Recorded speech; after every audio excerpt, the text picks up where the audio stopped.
2 দিনের রাষ্ট্রীয় সফরে ঢাকা এসেছেন কাতারের বর্তমান আমির Sheikh Tamim bin Hamad Al Thani. এর মাধ্যমে প্রায় 2 দশক পর দেশটির কোনো আমির বাংলাদেশের মাটিতে পা রাখলেন।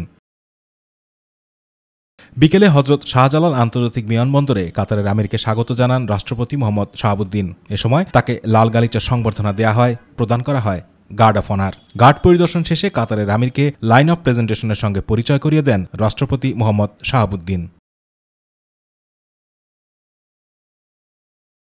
মঙ্গলবার সকালে পররাষ্ট্রমন্ত্রী ড হাসান মাহমুদ কাতারের আমিরের সঙ্গে সৌজন্য সাক্ষাৎ করবেন।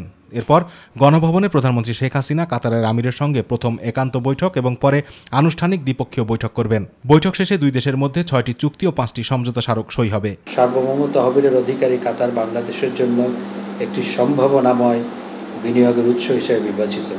তদুপরি কাতার বাংলাদেশের জন্য জ্বালানি আমদানির ক্ষেত্রে অত্যন্ত গুরুত্বপূর্ণ উৎস।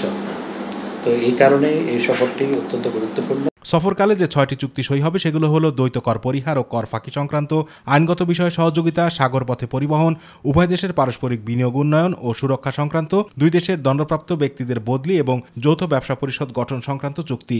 এছাড়া যে 5টি সমঝোতা স্মারক সই হবে সেগুলো হলো শ্রমশক্তি বিষয়ক, বন্দর পরিচালনা সংক্রান্ত, উচ্চশিক্ষা ও বৈজ্ঞানিক গবেষণা, যুব ক্রীড়াক্ষেত্রে সমঝোতা স্মারক এবং কূটনৈতিক প্রশিক্ষণে সহযোগিতা সংক্রান্ত সমঝোতা স্মারক। রাষ্ট্রপতি মোহাম্মদ শাহাবুদ্দিন বঙ্গভবনে কাতারের আমিরের সৌজন্যে মধ্যাহ্নভোজের আয়োজন করবেন। মঙ্গলবার সন্ধ্যায় বিশেষ বিমানযোগে কাতারের আমির ঢাকা ত্যাগ করবেন।